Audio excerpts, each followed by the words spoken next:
Impeachment trial ang pinakamatunog na pinag-uusapan ngayon dito sa politika. Yan ang pag-uusapan natin, pero bago tayo magsimula, bago natin talakayin yan, bati muna tayo ng isang magandang umaga po, Luzon, Visayas at Mindanao. At syempre pa sa mga kapatid natin, mga kababayan natin na nasa iba't ibang panig ng mundo.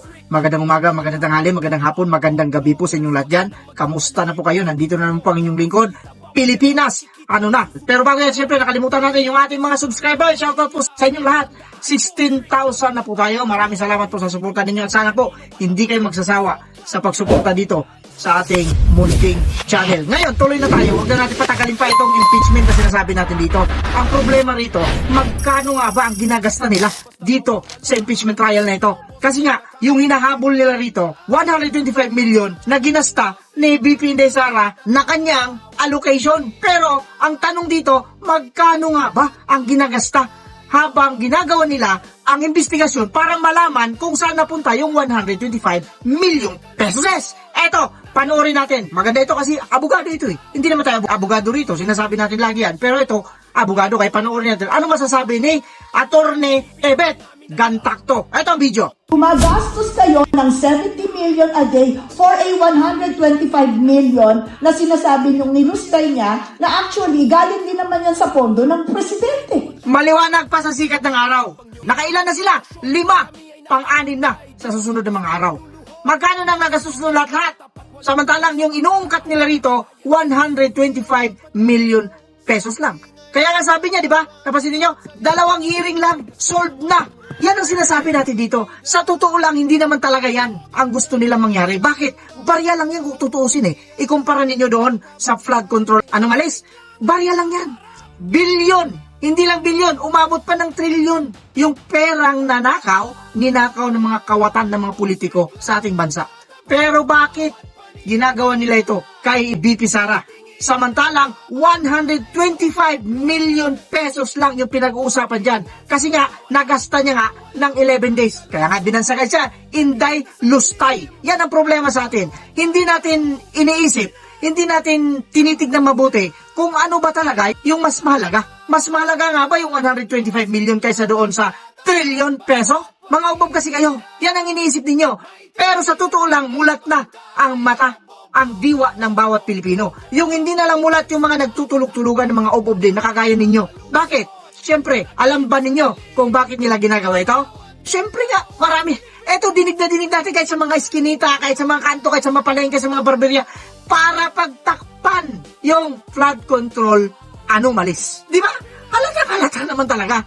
Bakit kasi magkano ba pinag-uusapan dyan? Paulit-ulit tayo dito eh.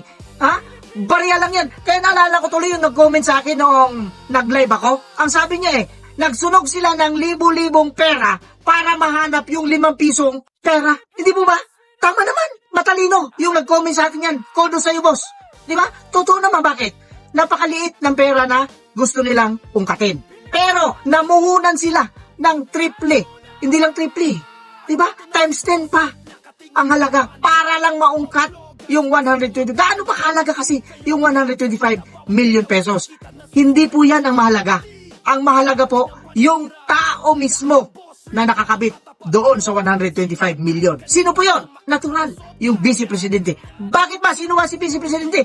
Takot kasi sila kasi nga nag-announce na ito na tatakbo bilang Pangulo ngayong darating na eleksyon 2028. Hindi po ba? Kaya wala silang magawa kung hindi gawin ang lahat ng paraan para pigilan yung kanyang pagtakbo. Mga ubob kasi kayo. Pigilan man ninyo yan, yung taong bayan alam na. Alam na mga karakas ninyo. Kumbaga sa mga matatanda, papunta pa lang kayo mga ubob kayo, pabalik na kami. Kayong mga politiko, mga pulpul kayo, magaling lang kayo pagdating sa eleksyon. Diyan kayo magaling lahat, ipangako ninyo mga ubob kayo.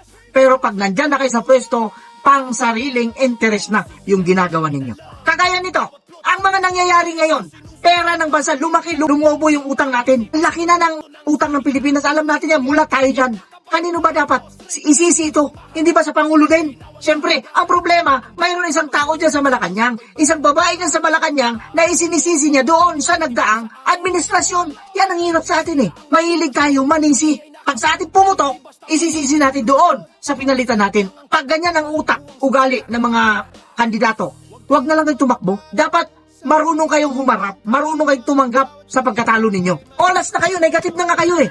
Ang mas mabuting pakinggan natin kung kanino ba talaga nagsimula, kanino nag-ugat itong malaking utang ng Pilipinas. Eto, panoorin niyo sikat na sikat ito. O, ayun, panoorin natin. Lumaki ang utang dahil naman na po ni Pangulong Marcos Jr. ang napakalaking utang na nakuha ni dating Pangulong Duterte. At ito'y napabayaan di umano dahil sa mga pang-aabuso sa Farmally at sa mga ghost projects noon ng Bill. Di ba? Maliwanag ang sinabi niya. Kasalanan nito ni PRRD. Kasi utang ng utang dahil sa Farmally at saka doon sa Bill. Talaga, wala na kayong ibang maisip kung hindi yung dating administrasyon. Na yung dating administrasyon, iniidolo ng karamihan. Kayo lang ang ayaw. Gustong-gusto ng karamihan. Kayo lang ang ayaw. Pinipilit ninyong hindi magandang ginawa nung nakarang administrasyon. Kayo lang ang ayaw. Kaya dapat sa inyo, umayaw na kayo dyan. Umalis na kayo dyan. Ang problema, talagang pakapalan na lang ng muka ang labanan ngayon. Wala tayong magagawa kasi nandyan sila sa pwesto. Kaya ang tao ngayon, mag-antay na lang ng 2028. Ang problema din sa atin kasi, pagdating ng 2028, nakakalimot na yung iba. Nakakalimot na yung ilan. Pag nakakita ng gano'n, gapangan ang labanan dito. Ang problema, wala naman kasi nakulong sa mga tinatawag nating vote buying. Doon sa may nagbigay, donasyon, meron. Sino? Ayan o, kitang-kita, Senator Rodante Marcoleta. Yan ang patotoo. Yan ang patunay na ikinulong nila dahil sa tumanggap ng donasyon galing sa mga pribadong negosyante. At yung nagbigay na wala namang kinalaman, nadamay din. Di po ba? Pero, yung mga kawatan, yung mga kagaya ng sinasabi ni Senator Rodante Marcoleta na ninakawan tayo ng tanghaling tapat at hindi nakabonet yung nangnakaw. Kung hindi, nakabarong ang babango ng mga hinayupak, naka-bodyguard, ang gaganda ng mga sasakyan. Pero, untouchable, hanggang ngayon, hayang buhay. Mga ubob, yan o, kunting ulan, baha. Kunting ulan, baha. Tapos sasabihin ninyo, magbobo na tayo? Mga kapatid, mga kababayan, mga kabarangay at mga boss, anong masasabi naman ninyo tungkol sa video na, eto, yung pinag-usapan natin, i-comment ninyo dyan sa baba para naman magising din ang mga diwa ninyo sa mga totoong nangyayari. At yung siyempre, yung mga trolls, total, binayaran na rin lang kayo dito sa social media eh. Comment kayo dyan sa baba. Ipagtanggol ninyo itong si Auntie Claire at kung sino-sino pa. Ipagtanggol ninyo dyan sa comment section, mga obob kayo. With that, kagaya na sinasabi natin dito, mag-iingat po tayong lahat pero lang sa mga tao. Ob. Mga obob kayo.